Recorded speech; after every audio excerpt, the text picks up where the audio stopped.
হুজুর যখন গোল আলু হয়েছে তখন সমাজে বেনামাজি বেড়েছে, এই হুজুরই দায়ী। বাপ মা যখন নরম হয়েছে সন্তান সন্ততির ওপরে, তখন সমাজে বেনামাজি বেড়েছে। বাপ যখন বলেছে আব্দুর রহমান শুয়ে থাকো, ঠান্ডায় উঠতে হবে না ফজরে, তখন ছেলেটা বেনামাজি হয়েছে। মা যখন বলেছে এখন বয়স হয়নি, এখন ছোট আছে, উঠতে হবে না, তখন ছেলেটা বেনামাজি হয়েছে। এই দেশের মাটিতে তিনজন মানুষ অপরাধী, তার একজন হলো ইমাম সাহেব, তার 2 নাম্বার হলো বাড়ির অভিভাবক বাপ, 3 নাম্বার হলো ওর মা। এই তিনজনই পারে এই সমাজকে পরিবর্তন করতে, এই তিনজনই পারে এই সমাজকে ধ্বংস করতে পারে। কাজে বলে রাখছি সম্মানিত দিনী ভাই, এই তিনজনকে পরিবর্তন হতে হবে। বাপ এমন হবে, ইমাম সাহেব এমন হবে, মা এমন হবে, সিআইডি তদন্ত চালাবে, ইমাম সাহেব সমাজের উপরে সিআইডি তদন্ত চালাবে কে সালাত আদায় করে আর কে করে না। বাপ পরিবারের উপরে তদন্ত চালাবে, কোন ছেলে সালাত আদায় করে, কোন ছেলে সালাত আদায় করে না। মা সিআইডি তদন্ত করবে, কোন ছেলে কোন মেয়ে সালাত আদায় করে, কোন মেয়ে কোন ছেলে সালাত আদায় করে না। এই নীতি যদি সমাজে চালু থাকে তাহলে সমাজে বেনামাজি থাকবে না ইনশাআল্লাহ। এই নীতিকে অবিলম্বে ফিরিয়ে নিয়ে আসতে হবে, 24 ঘন্টার মধ্যে ফিরিয়ে আনতে হবে, ফিরিয়ে আনতেই হবে।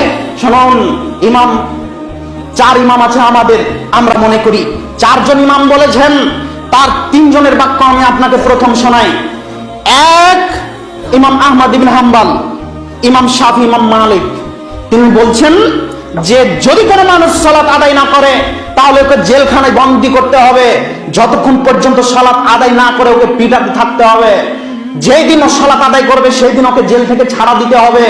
ইমাম আবু হানিফা রাহমাহুল্লাহ বলছেন যান না, ওর মৃত্যুদণ্ড দিতে হবে না, ওকে জেলখানায় বন্দী করতে হবে, ওকে জুতো পিটা করতে হবে। যদি সে সালাত আদায় করে তাহলে পৃথিবীর মাটিতে বিচরণ করবে, আর যদি সালাত আদায় না করে তাহলে পৃথিবীর মাটিতে ফিরে আসার কোনো সুযোগ নেই, ও জেলখানাতে পৌঁছবে। এই গ্রামের হাজারো পরিবারের দেখবেন ছেলে মেয়ে আছে যাদেরকে জেলখানায় বন্দী করার মতো প্রযোজ্য হয়ে গেছে, যাদের উপরে অনিবার্য হয়ে গেছে, ওদেরকে জেলখানায় বন্দী করতে হবে। যদিও আমাদের ইসলামিক রাষ্ট্র নয়, জেলখানায় বন্দী করার মতো ক্ষমতা আমাদের নেই। এরপরে বলে যাচ্ছি, যদি ছেলে সালাত আদায় করে তাহলে বাড়িতে খেতে পাবে, যদি মেয়ে সালাত আদায় করে তাহলে বাড়িতে খেতে পাবে। এ ব্যতীত আপনার বাড়িতে কোনো ছেলে খেতে পারে না, ভক্ষণ করতে পারে না।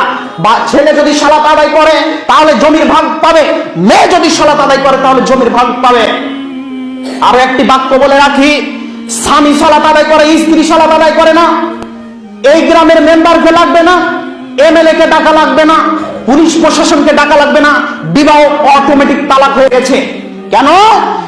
যদি কোনো মানুষ একটা মুসলিম বিবাহ করতে চায় কোনো মেয়েকে, তাহলে ওই মেয়েকে ঈমান আনতে হবে, এটা হলো সত্য। ঈমান আনয়ন করার পরে একটা মুসলিম পুরুষ